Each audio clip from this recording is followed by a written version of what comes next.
class? Good morning, teacher. How are you today? We're fine, teacher. That's great. So, class, I know who is absent today. Teacher.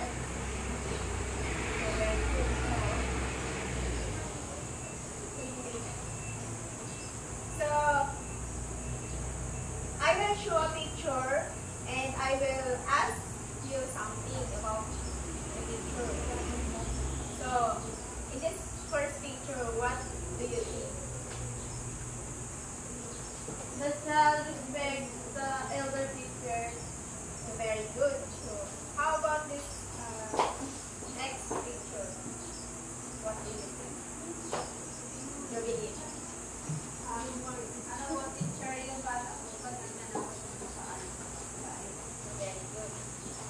So, magpapakita ko ulit ng mga picture, tapos sasabihin nyo kung ano yung mga picture na pinakita ko. So, ito yung una, tapos yung pangalawa. I-observe nyo kung ano yung mga nasa picture. Positive pa. So, what did you observe on those pictures? The child is shown how to do a good thing to other people. Very good. So, do you also do a good things to other people? Yes, teacher.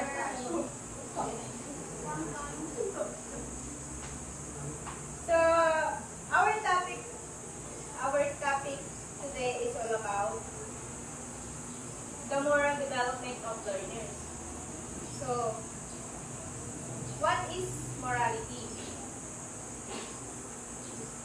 What is your idea about morality?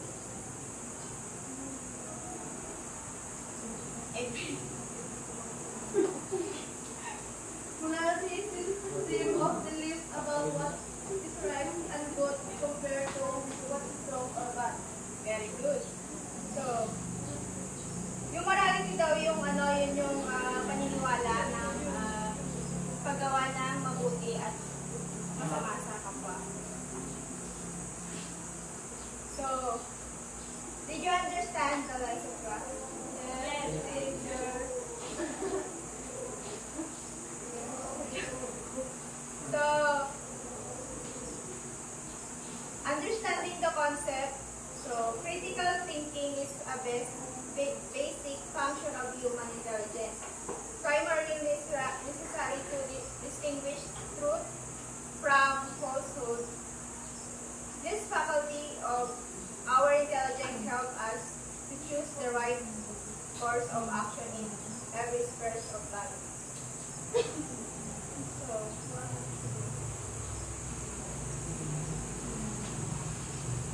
So, yun yung critical thinking daw, yun yung mga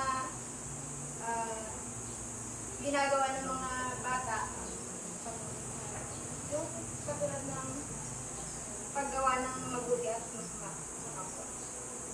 So, nakadepende daw sa pag-iisip ng tao kung gagawa ba siya ng mabuti or masama sa kapwa. So, critical activities, yung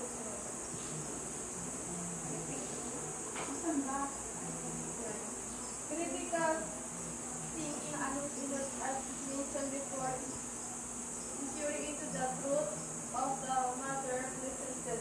It functions through a number of intellectual activities. The most important activities are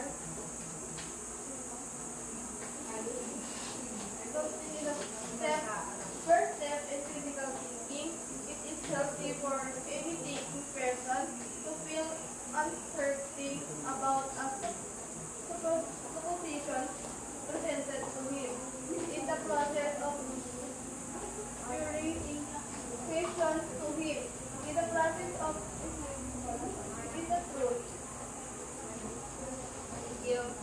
So, these are the example of doubting. So, yung doubting ko, yun yung pagdududa sa kapwa. Ito yung mga example na tanong tungkol sa doubting.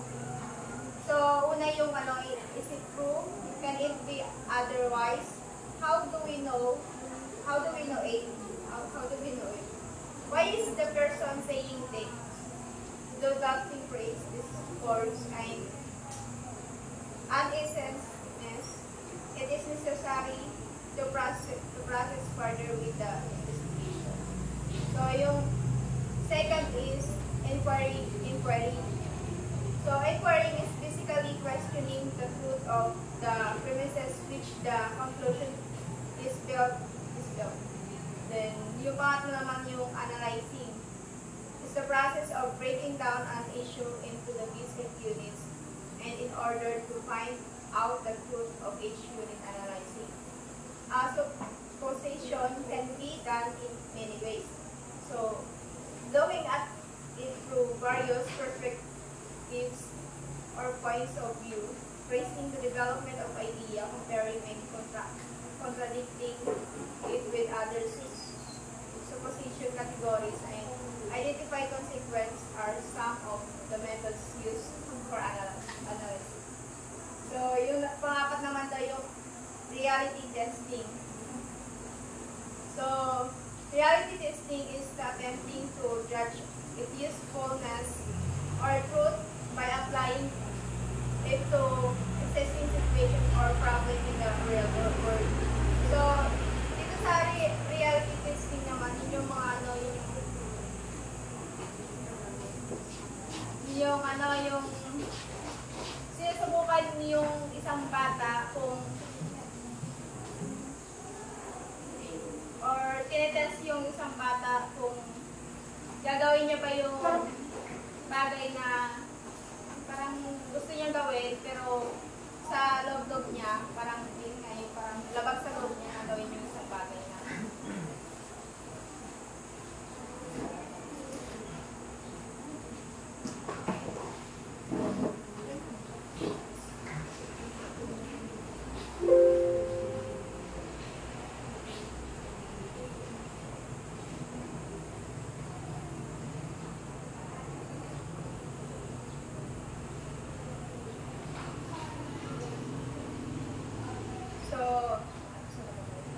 So, yung number 5 naman, yung concluding.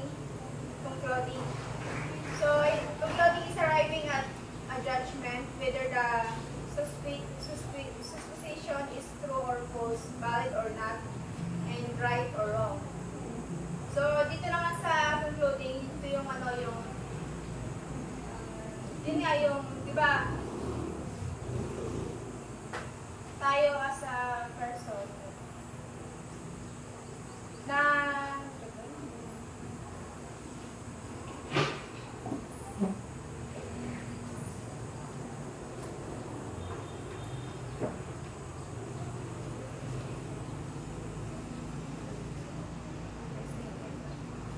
critical attitude. A good critic needs a set of correct attitude to help in exercising of his capacity.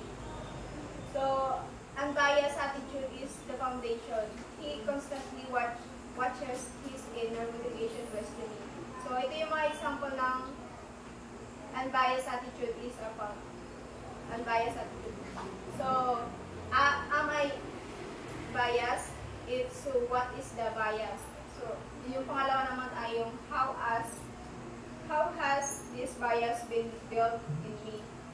Are there any hidden or subconscious motives at work within me, leading me to take the particular side? Am I emotionally involved here?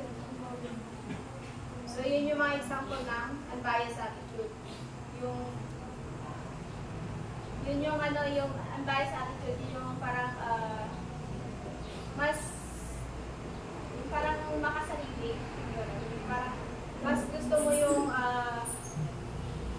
ikaw yung umaangat kaysa yung parang mas gusto mo mas lamang ka sa ibang sa kapwa mo kaysa yung dito sa mga kapwa mo. Parang hindi ka papayag na malamangan ng ibang tao. Yun yung unbiased attitude. So, third is, ay yung pangalawa ay the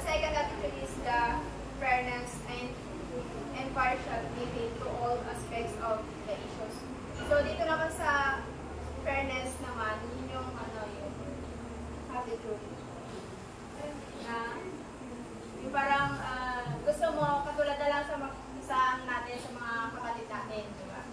Yung parang gusto mo pag, kunaring meron yung kapatid mo na ganito, gusto mo magiging, gusto mo, meron ka rin no, na meron siya. Oo, na mayroon siya. Yun yung yung fairness. Tapos yung pangatlo naman, yung yung one needs to be concerned with the constructiveness of each criticism. So, a criticism should be useful to those who are concerned and affected by the issue. He should question his criticism asking. So, ito naman yung mga tanong pag kunaring na ano mo yung criticism. So, ito yung una, yung is it providing the right direction? Is it throwing light on the understanding of the problem? So, what it does, it provides inspiration for constructive action. Is it friendly? Is it on positive? So, for you class, what are the things have done to regret? Yung parang ano yung nagawa niyong mga pinagsisisihan niyo sa pagdating? Can you give an example? Can you give an example? Yung result ng alam siya. Kayo.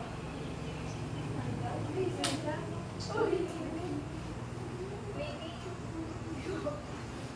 Ano yung mga bagay na ginawa mo na pinagsisihan? Pangit na ginawa mo na pinagsisihan mo sa mga bagay na nangyari na pinagsisisihan ko na hindi ako nag-review kung nag-exam. Sino pa makapagbiyan? Ano na rin? Yung simulat mo na yung sagot kaso ayaw mo pa kaya tama yun.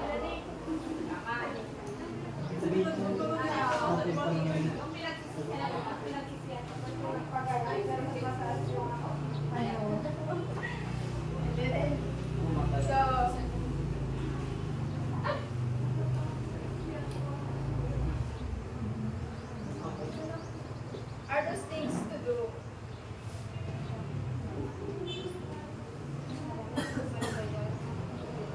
So next is that decision making. So we tend to think that decision making is a simple act, but on a closer look, it may evolve itself to be complex act involving these dimensions such as ethical, social, organizational, legal, and political, and so on. So our decision affect our families, organization, and all people who are involved with the issue. So sa pagdidesisyon natin,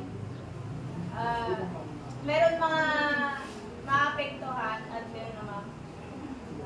So dapat pag kunwari nga magdidesisyon tayo, dapat buo yung desisyon natin. Dapat wala tayong pagsisisi sa pagkakuli.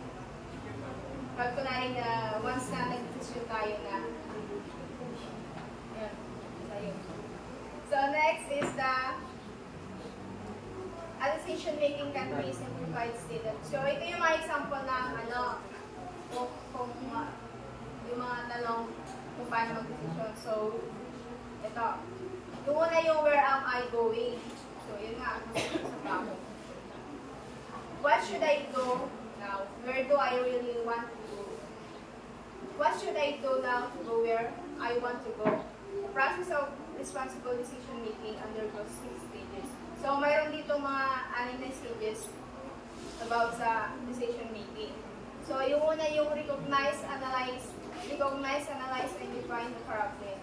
So yung tapos yung pangalawa, collect information as much as possible. Pangatlo yung generate alternatives. Tapos yung pang-apat yung evaluate each alternative considering its valuability, benefits, and consequence. So, yun nga, dapat nga, pag kunwari mag-decision ka sa isang bagay, dapat buo yung loob mo. So, yung panglima naman yung select the best alternative and implement. Yung pang-anim ay yung appraise the success. If the problem is not successful, resolve it, go back to that. So, yun nga, pag kunwari hindi naging matagumpay yung decision mo, bumalik ka na sa unang steps. So, moral judgment. And lastly is the moral judgment. Being moral is defined as, so ito yung mga nakapaloob sa moral judgment. Yung una yung concerning principle of right and wrong behavior ethical.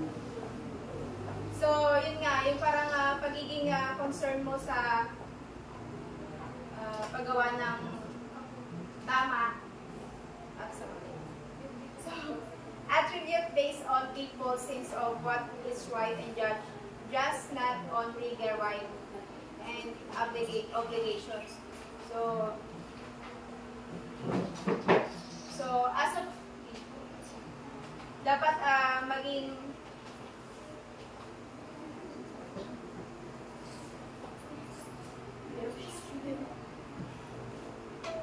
yung pangatlo naman yung following standard and right behavior, good and virtues by Oxford Dictionary. In this context, is it very important for a teacher to understand the stage of moral development of children. So as a future teacher, dapat alam natin kung paano natin paano i-handle yung pag-ugali ng mga future students natin sa future. Para makuha mo yung loob ng yung estudyante. Mo. So, for instance, by Jen Piaget, the well-known researcher on children cognitive development, especially the first stage of moral development. So, do you understand class our lesson for today? Yes, teacher. So, get 1/4 of sheet of paper and answer this activity. Identify if this picture are showing good or bad. Then write yes if it's showing a good thing and write no if not. I will give you 5 minutes to answer this.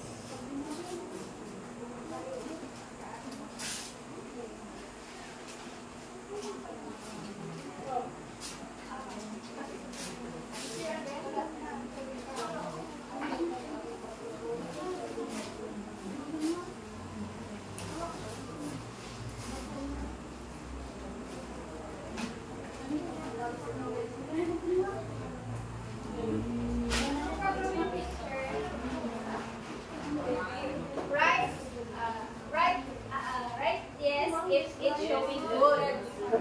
Then write no if not.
Check natin kung tama yung mga sagot nyo.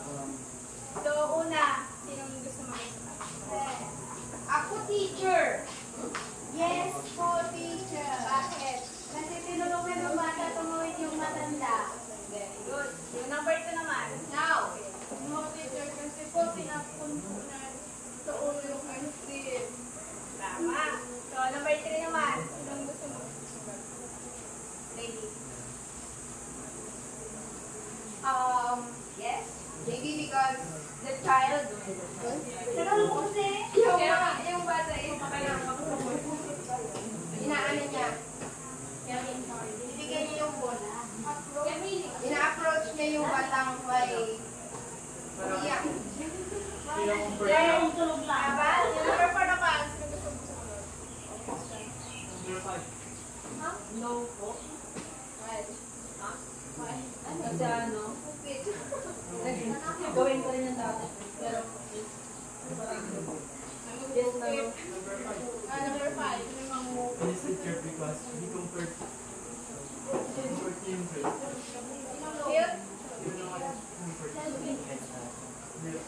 So,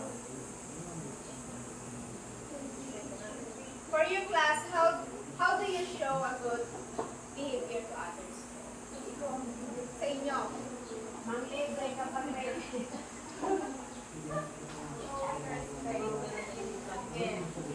Crazy. showing respect po. Very good. How about Maging mga bait sa klase niya na ano po. Ay, naulay ka na yun. Tama. Very good. So we should always do good things to other people. So again class, what is our lesson for today? Yes, sir.